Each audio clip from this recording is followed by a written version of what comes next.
ইতিমধ্যে লক্ষ্য করেছেন নিষিদ্ধ সংগঠন ছাত্রলীগ জামালপুরে একটি মিছিল করেছে এবং প্রশাসন এখন পর্যন্ত কাউকে গ্রেপ্তার করতে পারেনি।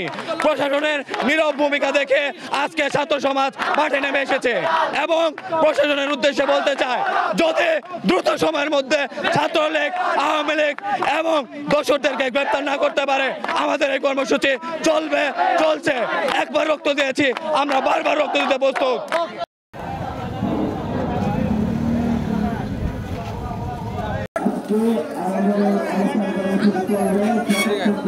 নিষিদ্ধ সংগঠন ছাত্রলীগ ও যুবলীগ আওয়ামী লীগের জামালপুরে দিনের বেলায় যে মিছিল করেছে, আমরা ওই মিছিলের প্রতিবাদ বিক্ষোভের ডাক দিয়েছি। ওই মিছিলের প্রতিবাদের প্রেক্ষিতে নিষিদ্ধ সংগঠনের সাহস কিভাবে হয় যে জামালপুরে দিনের বেলায় আন্দোলন করার?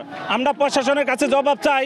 যদি প্রশাসন এর জবাব না দিতে পারে আমরা কঠোর থেকে কঠোরতর আন্দোলনের ডাক দিব। প্রশাসন এখনো কিভাবে চুপ করে আছে যে এই নিষিদ্ধ সংগঠন ছাত্রলীগ আবার পুনরায় জামালপুরের বুকে কিভাবে মিছিল করার সাহস পা? তাদের এই দুঃসাহস কে দিয়েছে? এই দুঃসাহসের গুড়া ভেঙে দিতে চাই আমরা।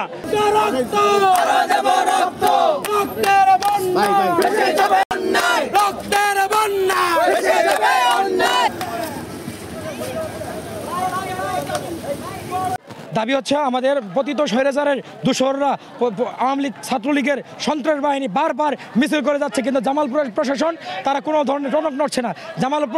জামালপুরের প্রশাসন কোনোভাবে গ্রেপ্তার আওতায় নিয়ে আসতে পারছে না। ধরছে সাধারণ মানুষদের, সাধারণ কর্মীদের, কিন্তু আওয়ামী লীগের গুন্ডা যারা, আওয়ামী লীগের সন্ত্রাস, আওয়ামী লীগের যারা রাজত্ব করছে তাদেরকে তারা আইনের আওতায় নিয়ে আসতে পারছে না, গ্রেপ্তার করতে পারছে না। বারবার তথ্য দেওয়ার পরেও তারা তাদেরকে গ্রেপ্তার করছে না। বিভিন্নবারে তারা পাশ কাটিয়ে যায়। কেন পাশ কাটিয়ে যায়? এটা প্রশাসনকে, স্বরাষ্ট্র উপদেশকে তার জবাব দিতে হবে।